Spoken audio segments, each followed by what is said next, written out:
sad, miserable, frustrating. He is exhausting, dangerous, and takes a lot of courage. सूचना देना, सवाल पूछना और fact check. Being a journalist in India these days can be unnerving. It is definitely tiring and it comes with a lot of uncertainty.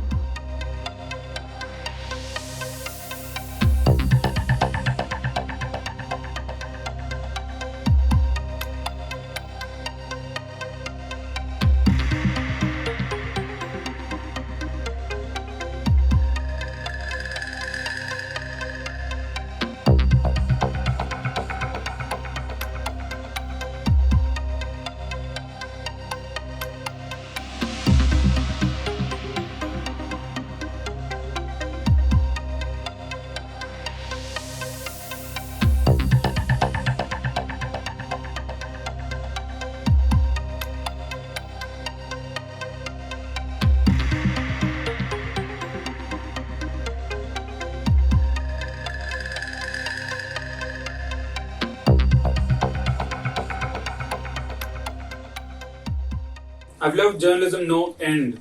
During my job, there have been so many occasions when I've literally thanked my stars for having chosen journalism. But then opportunities have dried up so drastically. Things hit rock bottom during the pandemic. This is a year that I've been dragged to police stations and courts for simply doing my job of asking questions. And this is the experience of so many journalists like me who are covering sensitive issues in Karnataka, like the hijab protests and the eviction of Muslims from temple fairs. आज की date में पत्रकारिता एक एजेंडे की तरह चल रहा है, जिसका सिर्फ एक एजेंडा बनाया हुआ है।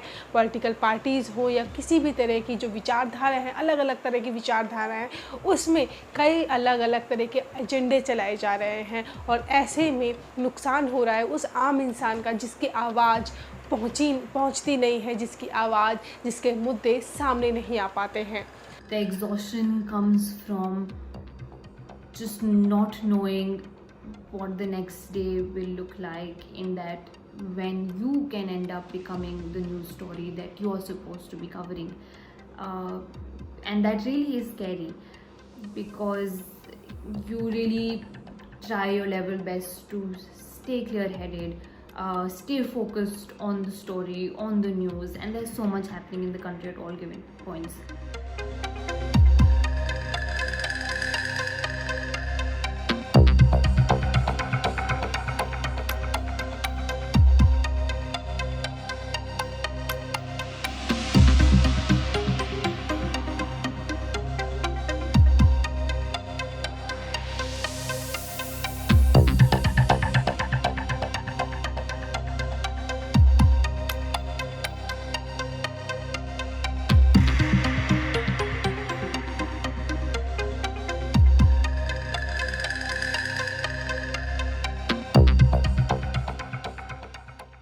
It is a tough enough job to document the horrors that people are experiencing in their real lives, and especially for a journalist who needs to do this every day.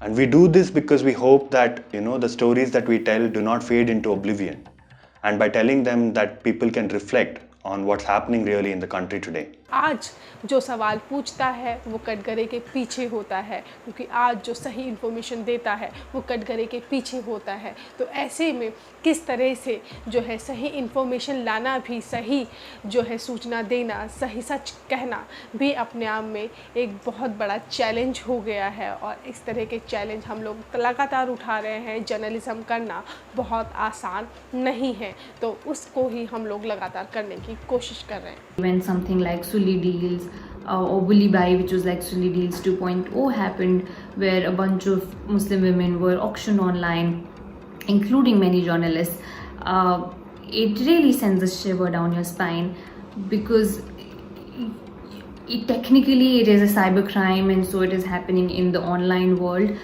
just like a lot of trolling that journalists go through happens on the internet. But then when you step out on the field, you don't know who among the people you're meeting were part of the network of people who were, say, auctioning you online or buying you online.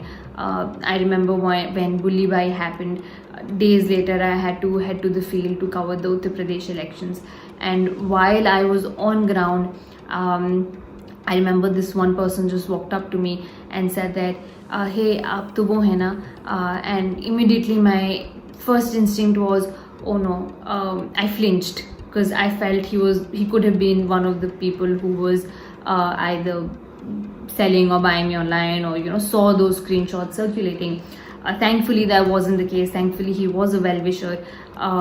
But the fact that that was my first instinct, the fact that that could have been the first instinct of many other journalists who were on that list, it's scary because that shouldn't have to be the case. I don't want a lot of money or come on TV or anything. All I wanted was a simple job that would let me do beautiful stories, and you couldn't even have that. It's truly heartbreaking to leave journalism, but what option does one have?